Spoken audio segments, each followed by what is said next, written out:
going to be reviewing Tinkerbell and the Pirate Fairy.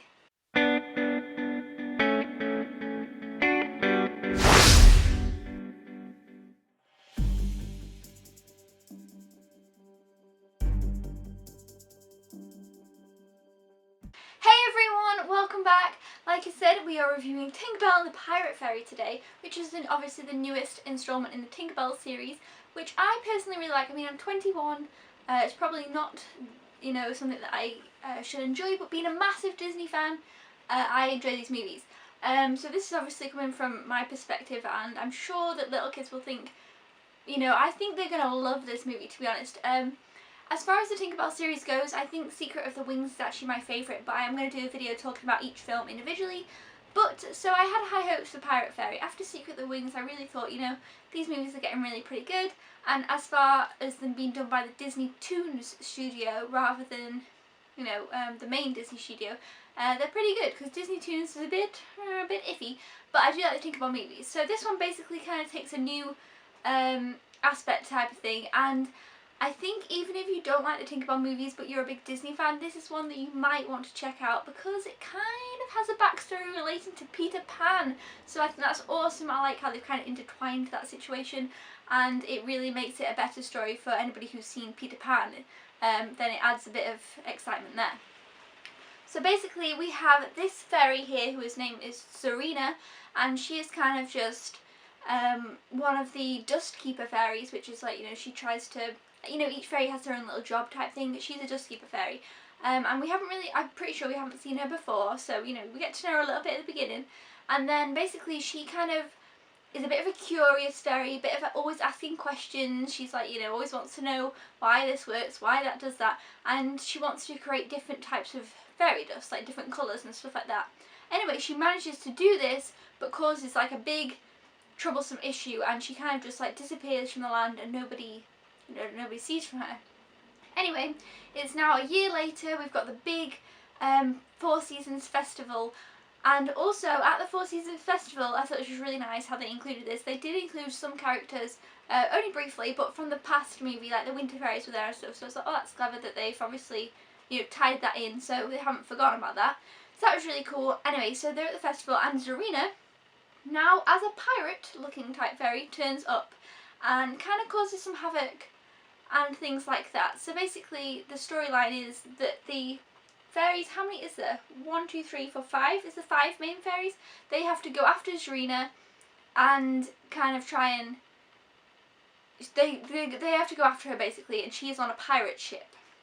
And Zarina ends up switching all their powers. So for example, Tinkerbell is a tinker, and we've got Animal Fairy, Water Fairy. Anyway, she switches them all. This actually makes the storyline a lot better.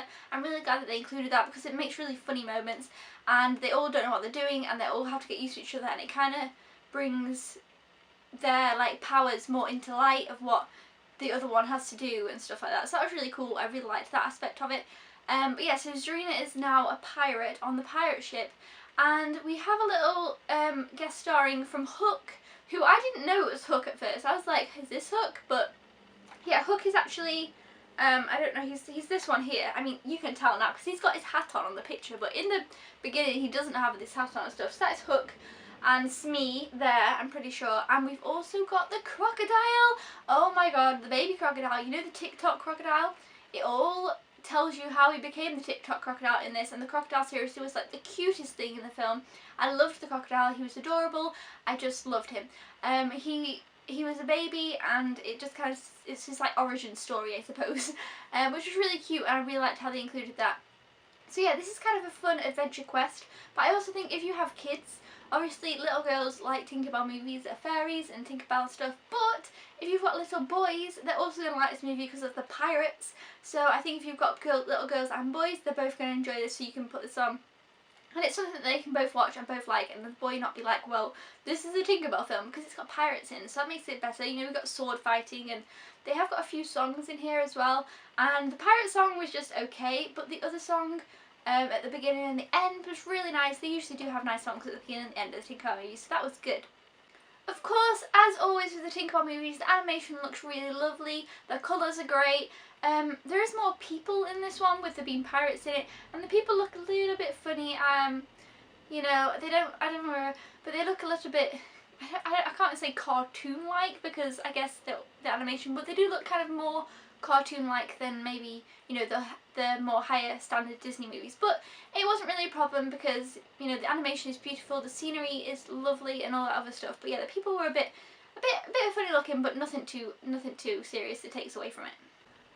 And as well, to just add a little bit more awesomeness, Loki from Thor, Tom Hiddleston, he plays the voice of the young Captain Hook. So yeah, that's kind of really cool as well.